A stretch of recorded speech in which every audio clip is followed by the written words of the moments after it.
चर्बी चढ़ गई है ना तुझमें? सेठ जी के खिलाफ आवाज उठाता है तू? प्लीज मुझे माफ कर दो, प्लीज मुझे माफ कर दो। समझ में नहीं आता। छोड़ दीजिए मेरे बेटे को, छोड़ दीजिए, मैं अंगूठा लगाने को तैयार हूँ। अंगूठा तो तू लगाएगा ही, लेकिन पहले तेरे बेटे को सबक तो मिल जाए।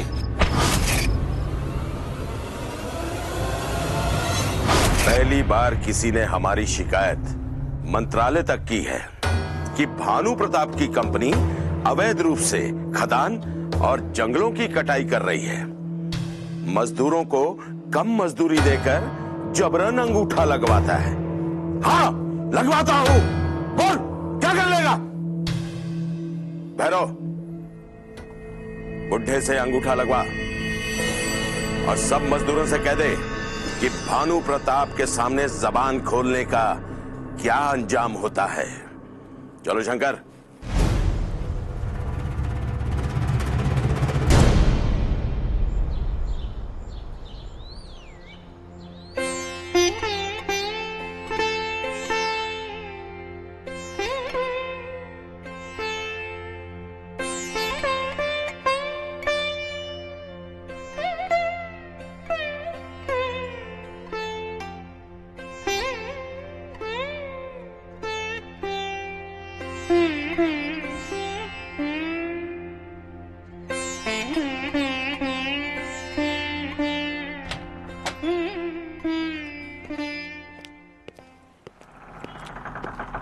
आप आ गए?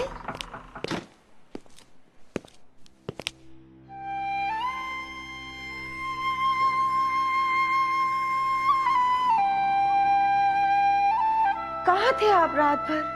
मैं कितनी परेशान थी। एक फोन तो कर लिया होता। अरे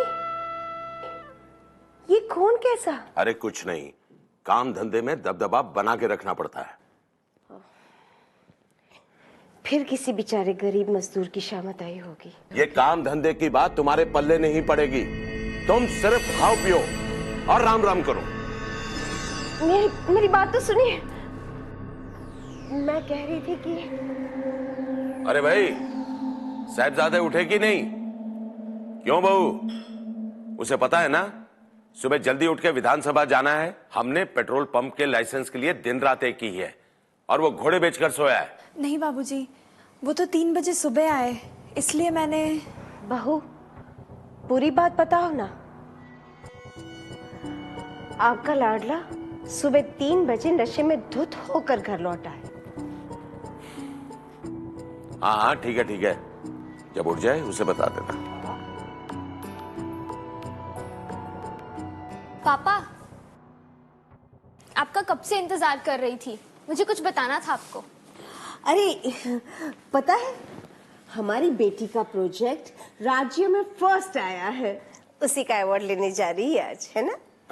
ऐसा कौन सा प्रोजेक्ट बना डाला हमारी बेटी ने? पापा, मैंने जंगलों की कटाई और एक्सेसिव माइनिंग से होने वाले इकोलॉजिकल इम्बैलेंस पर प्रोजेक्ट बनाया है। मुबारक हो।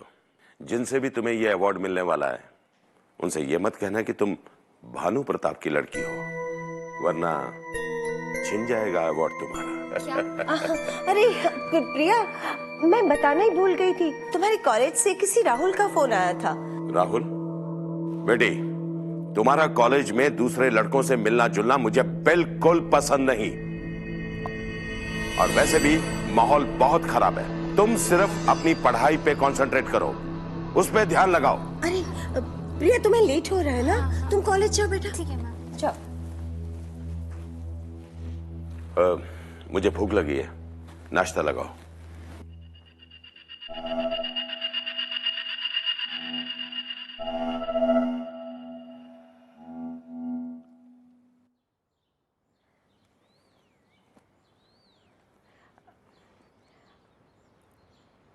आपसे एक बात पूछनी है। पूछो।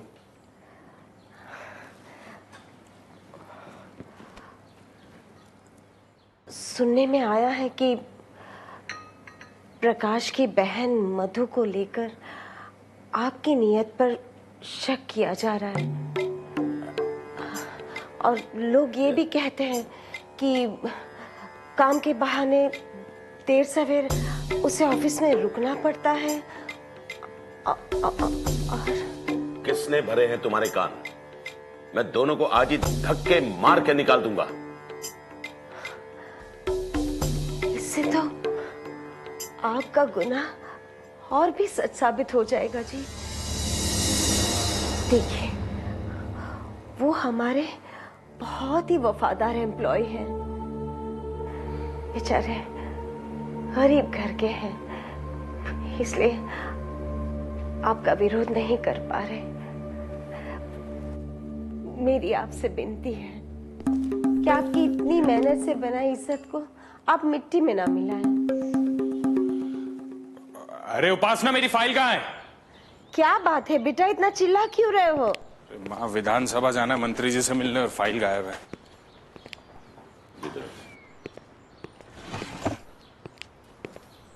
बेटा नाश्ता कर लो। नहीं, विधानसभा जाना है, मैं लेट हो रहा है। देखा, ये होता है काम के प्रति समर्पण। सुबह लेट आने के बावजूद भी इसे अपना फर्ज तुम्हारे खाने से ज्यादा प्यारा है। और एक तुम हो जो उसके नुक्स निकालती रहती हो। बेटा, रात को अगर देर हो जाए तो शंकर को अपने साथ रख लिया करो। और एक बात याद रखो, पैसे वालों के हजारों दुश्मन होते हैं। आप पूछेंगे नहीं कि इतनी देर तक ये कहाँ था? अरे भाई, जवान है, होगा कहीं। अरे तो फिर अकेले क्यों घूमता फिरता है?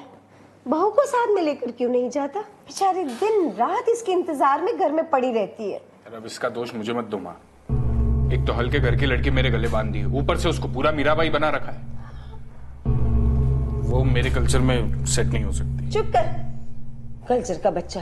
तेरे कारनामे देखकर कौन सा बड़ा खानदान अपनी बेटी तुझे देता? मेरी बहू के संस्कारों की तो तुझे कोई कदर ही नहीं है। बस रहने दो, तुम गाड़ी निकालो, हमें चलना है। जैसा बाप वैसा ही बेटा। परेशान हो गई हूँ सबसे मैं। बंद करो अपना ये लेक्चर। तुम होती कौन हो मुझे सिखाने वाली? अपनी हद में रह के बोलोगी तो भले में रहोगी। और एक बात, आज शाम को मैं मंत्री जी के सम्मान में एक पार्टी देने वाला हूं, और मैं तुमसे हाथ जोड़ता हूं, अपना मुंह बंद रखना। और वो नाटक मत करना कि मांस नहीं चलेगा, शराब नहीं चलेगी, ये नहीं चलेगा, वो नहीं चलेगा। मेरे रहते इस घर में ना शराब आएगी ना मांस। या तो इस घर में मैं रहूंगी या तो आपकी पार्टी होगी। अब सुनो, मंत्री जी पेट्रोल पंप का लाइसेंस विक्रम के नाम से दे रहे हैं, और ये पार्टी मैंने उसी के हित में रखी है। ये पार्टी तो होगी ही। अब तुम अपना सोच लो।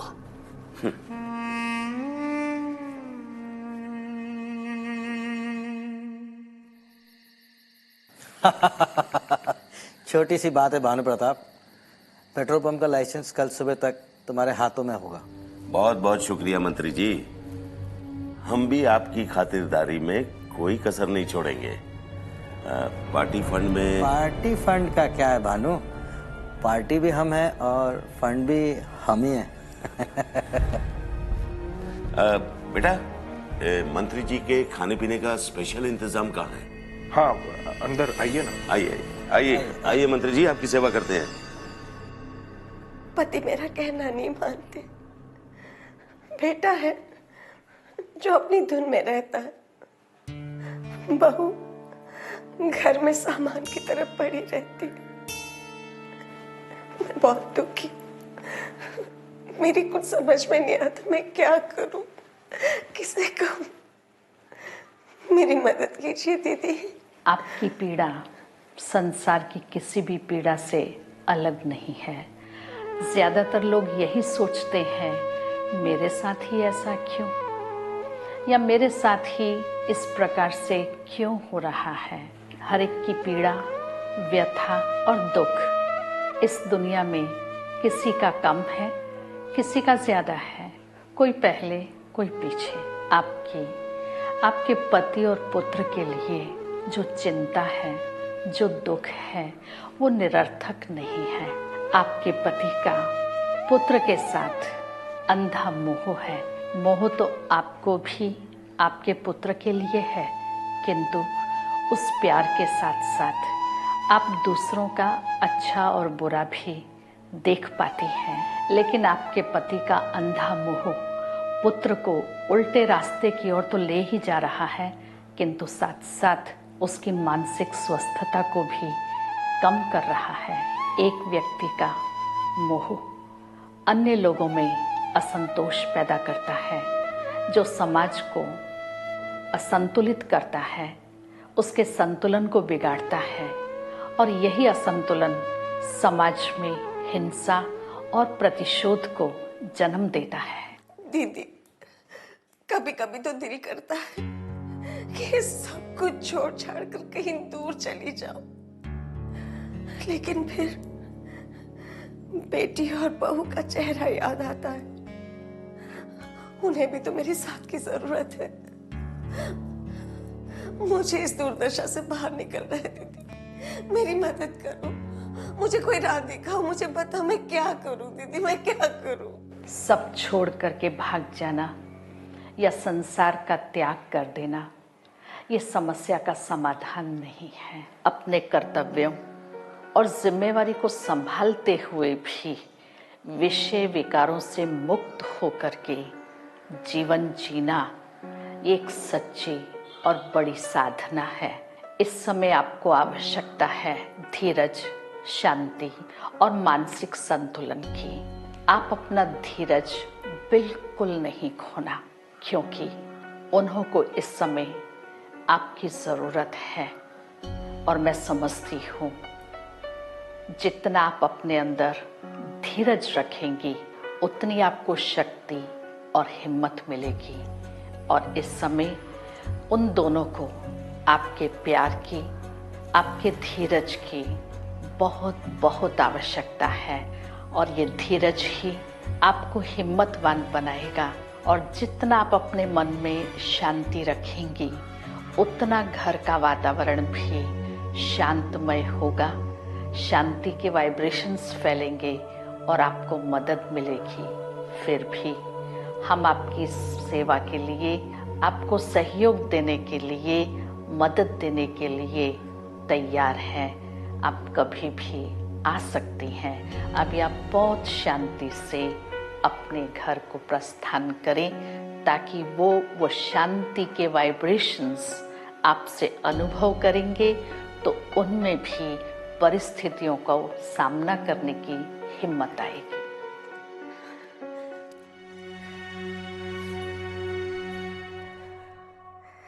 धन्यवाद दीदी।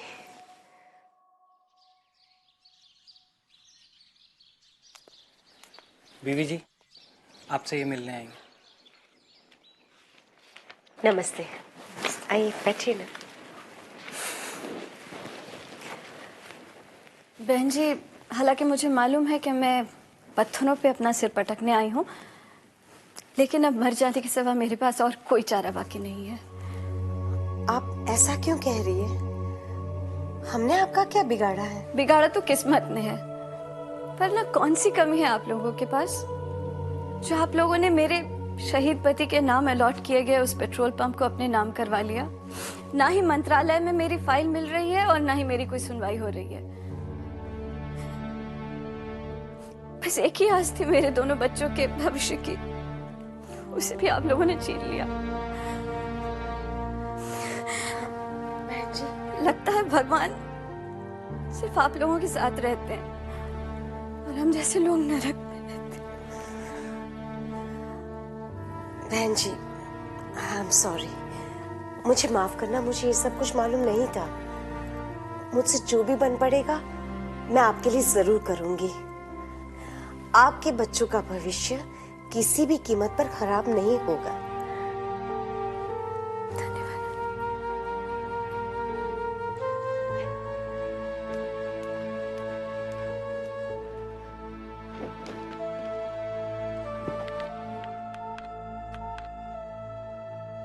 आश्वासनी बोलो।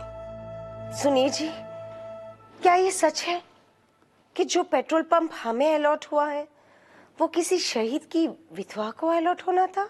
इससे तुम्हें क्या मतलब?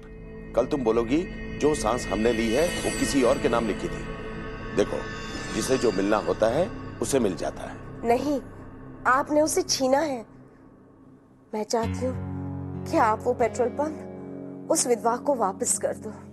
देखिए, हमारे पास पैसों की कोई कमी नहीं है। मुझे अपने परिवार के लिए बद्दुआओं की गठरी नहीं जमा करनी। ठीक है, मेरा दिमाग खराब मत करो, मुझे और भी काम है। फोन रखो।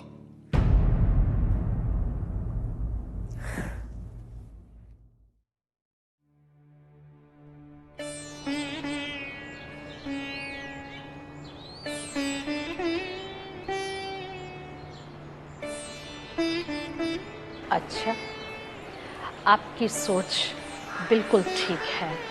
कोई बद्दुआओं पर अपने महल बना सकता है, लेकिन वहाँ खुशी का वास नहीं हो सकता। कोई भी इंसान छल, कपट, फरेब, झूठ और चोरी से दौलत इकट्ठी करके अपने परिवार का पालन पोषण करे, तो उसमें भी वही विष अंदर घुलता रहता है और उसे ना चाहते हुए भी संतान को ऐसे संस्कार मिल जाते हैं जो कामी, कपटी और अधर्मी होते हैं। इसलिए जो उत्तम आचरण वाले मनुष्य होते हैं वो अपने संस्कारों पर सदैव सावधानी पूर्वक ध्यान देते हैं। इसीलिए किसने कहा है, जैसा अन्न वैसा मन, जैसा पानी वैसी वाणी, क्योंकि जैसा बोएंगे वैसा काटेंगे। इसलिए आप कभी भी अपने सत्कर्मों से पीछे नहीं हटिएगा। क्यों? इसी ने ही संभवतः आपके सारे परिवार को एक सूत्र में बांधा हुआ है। अच्छा दीदी, तब मैं चलती हूँ, बहुत देर हो गई। घर जाकर बच्चों के लिए खाना भी बनाना है। ये तो आपकी बहुत अच्छी विशेषता है।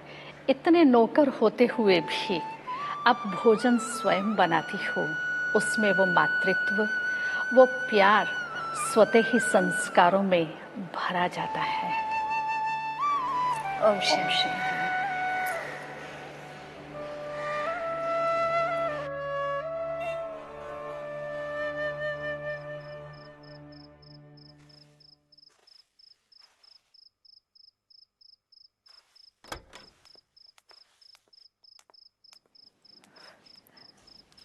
अरे, आप आ गए?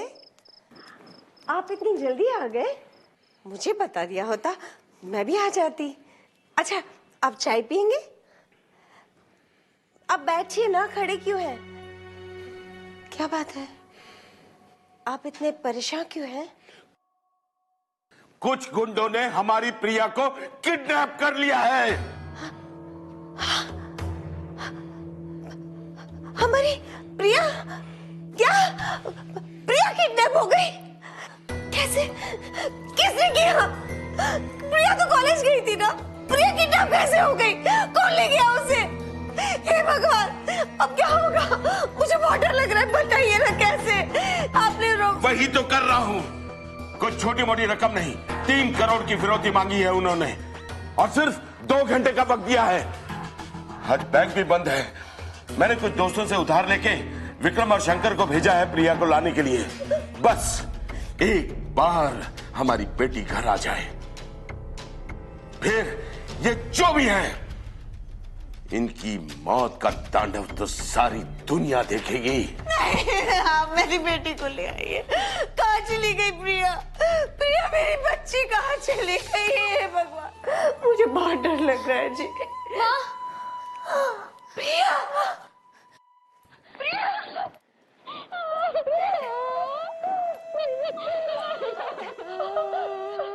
बच्चा, प्रिया, हमारी प्रिया हमारे पास आ गई। नहीं, सब ठीक हो जाएगा।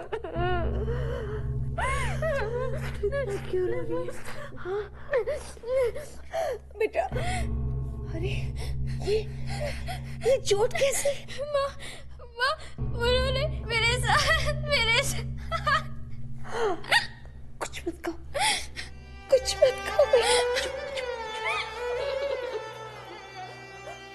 चुप बेटा, चुप। कुछ नहीं, अब सब ठीक हो जाएगा। हाँ, कुछ नहीं, पापा है ना, पापा देख लेंगे। चलो आजा बेटा आजा।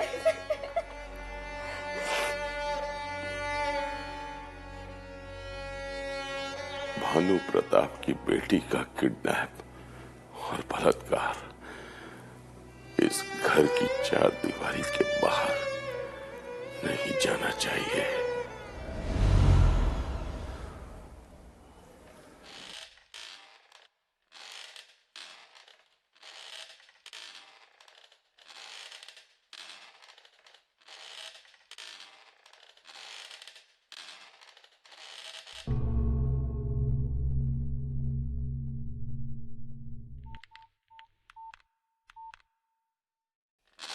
क्या हाल है विक्रम बाबू, कैसे याद किया?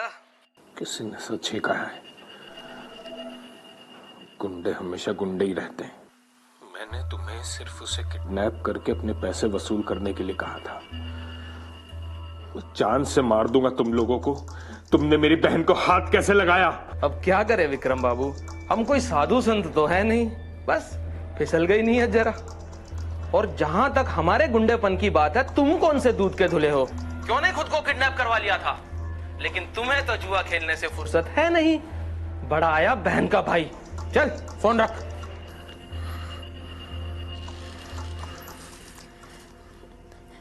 सुनिए, खाना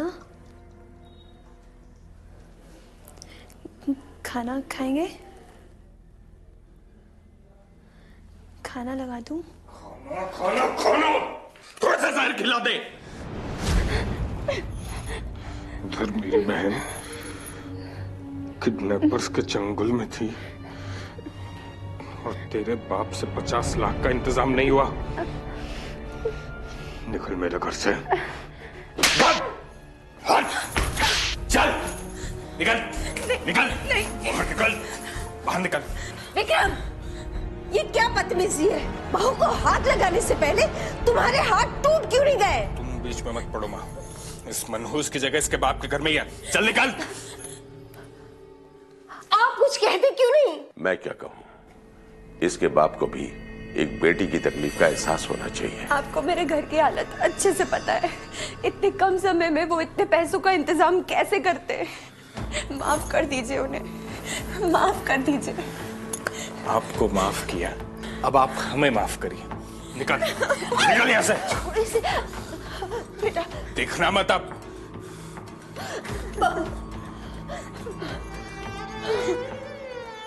नहीं बहू, इन हैवानों के सामने गिर गया ना, तुम्हें शोभा नहीं देता। मैं तीनू काका से कहती हूँ, वो तुम्हारे साथ आएंगे।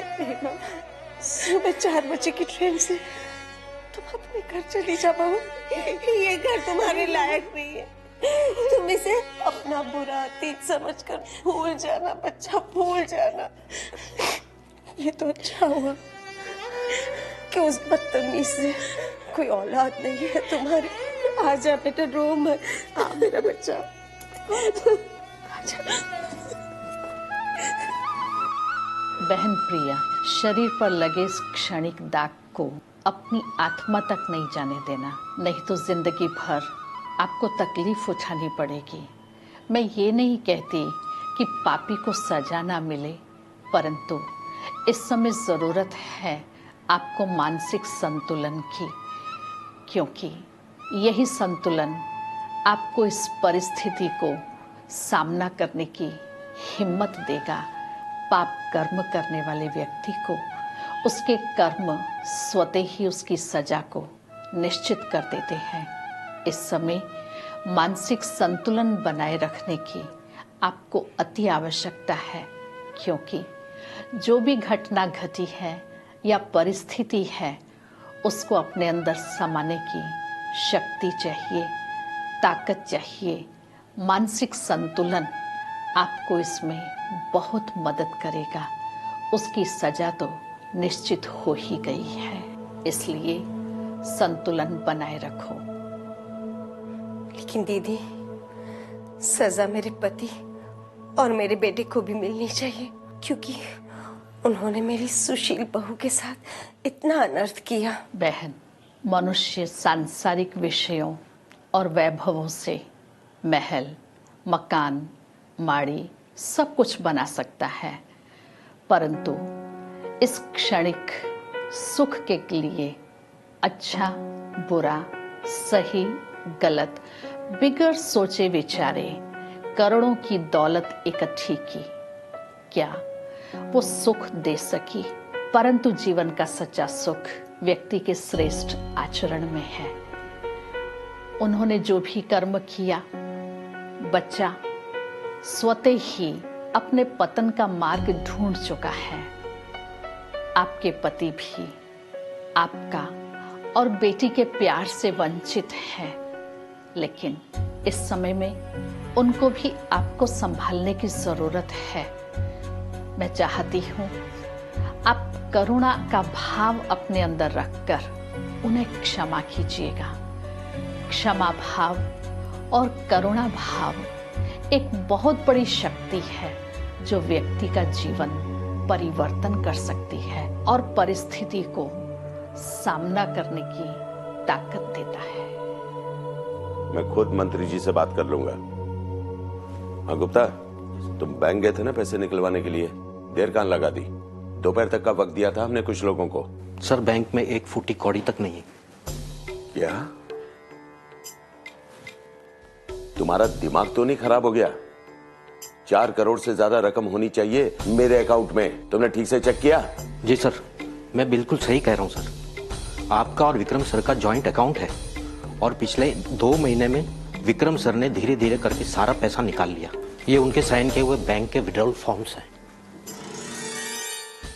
जी हाँ भानु प्रताप जी, ये बिल्कुल सही है। मैं आपसे मिलना ही चाह रहा था कि गुप्ता जी दिखाई पड़ गए। पुलिस रेड के दौरान आपके बेटे विक्रम का नंबर शहर के बड़े सट्टेबाजों और जुआरियों के फोन से मिला है। आप शहर की एक मानी हुई हस्ती हैं, इसलिए आपको आगाह करना मेरा फर्ज था। सर एक बुरी खबर और है। ये बंगलो पिछले 1 साल से गिरवी था और ये कोर्ट के ऑर्डर से हमें 2 दिन में ये बंगलो खाली करना होगा। कोर्ट के ऑर्डर से पहले नोटिस जारी होता है, समन जारी होते हैं। भानु प्रताप जी, नोटिस भी इशू हुए थे, समन भी जारी हुआ था, लेकिन आपके साहबजादे विक्रम ने पोस्टमैन को पैसे देकर समन और नोटिस दोनों को फड़वा दिया। अरे आपको क्या हो गया? प्लीज, अरे शंकर, प्रिया, विक्रम, कोई जल्दी से एम्बुलेंस बुलाओ, जल्दी आओ।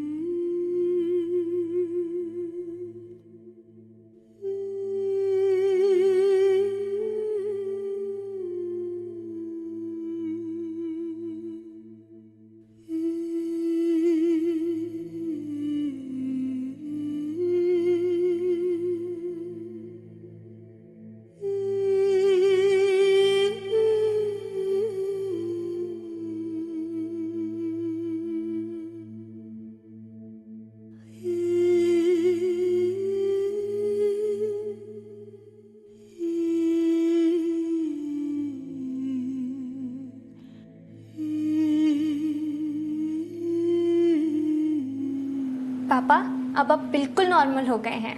मत कहो मुझे पापा, मैं इस लायक नहीं हूं। क्यों बचाया मुझे? मर जाने दिया होता।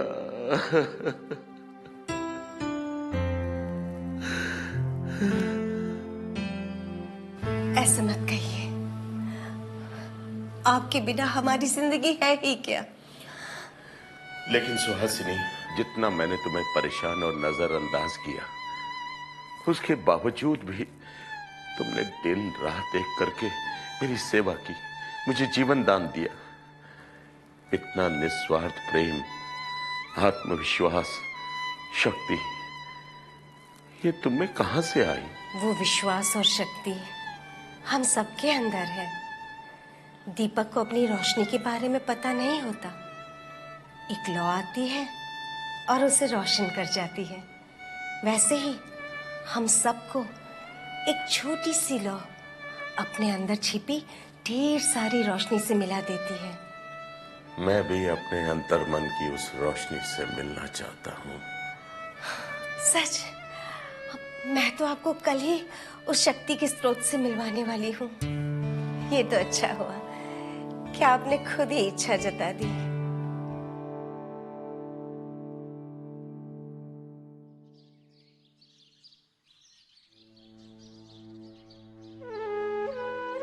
ओम शांति। ओम शांति। ये है दीदी, इन्हीं की प्रेरणा और मार्गदर्शन से मैंने जीवन के असली मूल्यों को पाया है। ओम शांति।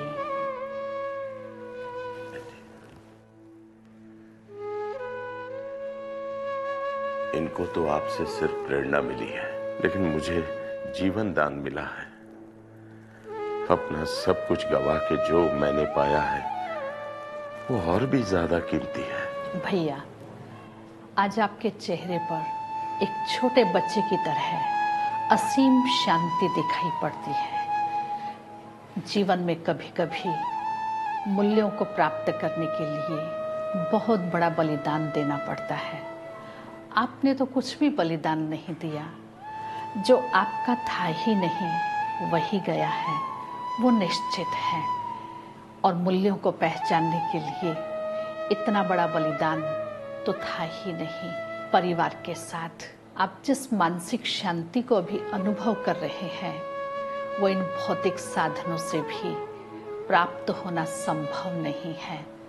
सुबह का भूला शाम को घर आए तो भूला नहीं कहलाता है। बहन, आपका एक एक वचन अनमोल है। जिन्हें मैं सुख समझता था वही मेरे दुख का कारण निकले। भैया, काम, क्रोध, लोभ, मोह, अहंकार के मनुष्य जब वशीभूत होता है तो सत्य उसके कितना भी समीप हो उसे नजर से दिखाई नहीं देता है। लेकिन एक गृहस्थ को तो समाज के साथ भी चलना पड़ता है। अपने परिवार और प्रतिष्ठा का ख्याल भी रखना पड़ता है। ये बात सही है कि एक प्रवृत्ति वाले को, गृहस्थी को ये सब कुछ इतना सरल नहीं है, परंतु जीवन की सच्ची साधना इसी में ही है।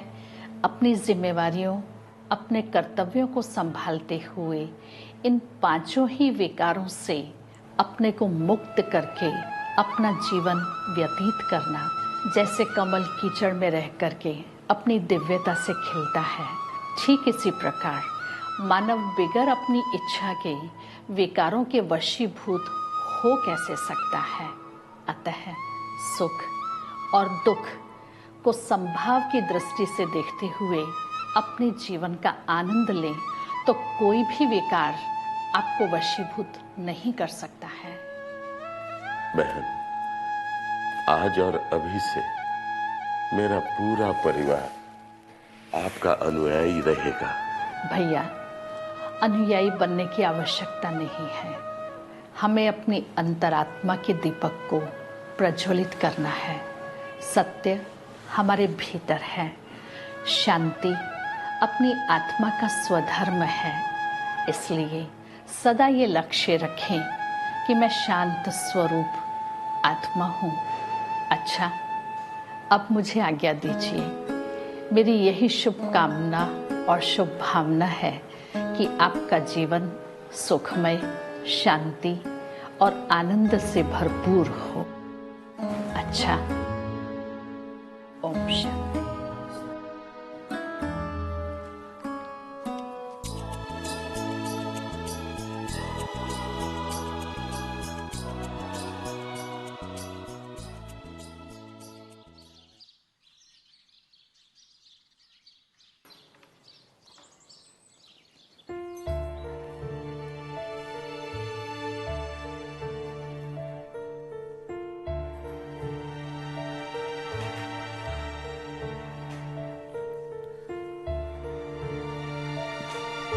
ये तुमने ठीक नहीं किया सुहासिनी।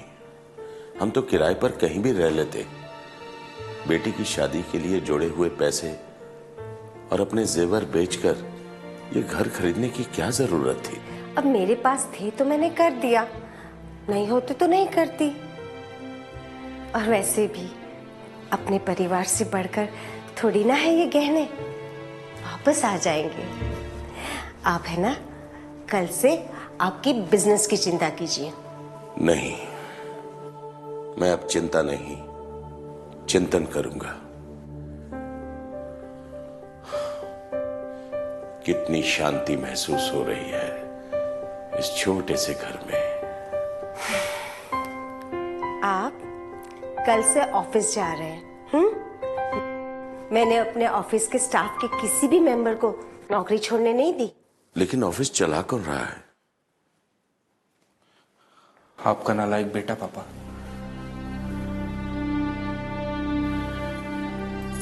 ठीक है बेटा।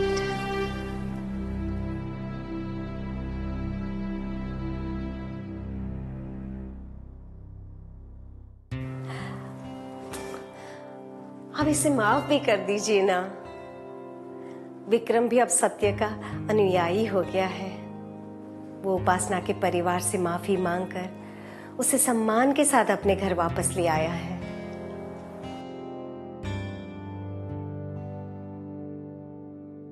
बेटी, तुम्हारा सबसे बड़ा गुनहगार तो मैं हूं। मेरे संस्कारों में कमी थी, जिसकी वजह से तुम्हें इतने बुरे बर्ताव का सामना करना पड़ा। नहीं नहीं बाबूजी, ऐसा मत कहिए।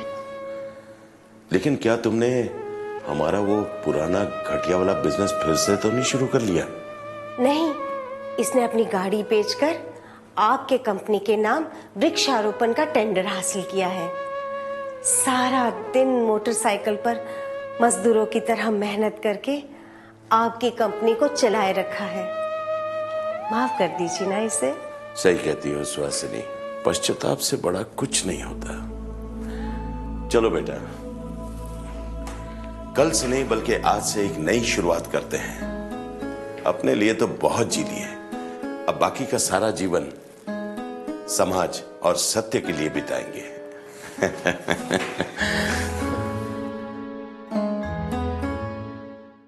To watch Peace of Mind channel videos on YouTube, subscribe us on youtube.com/tvpeaceofmind.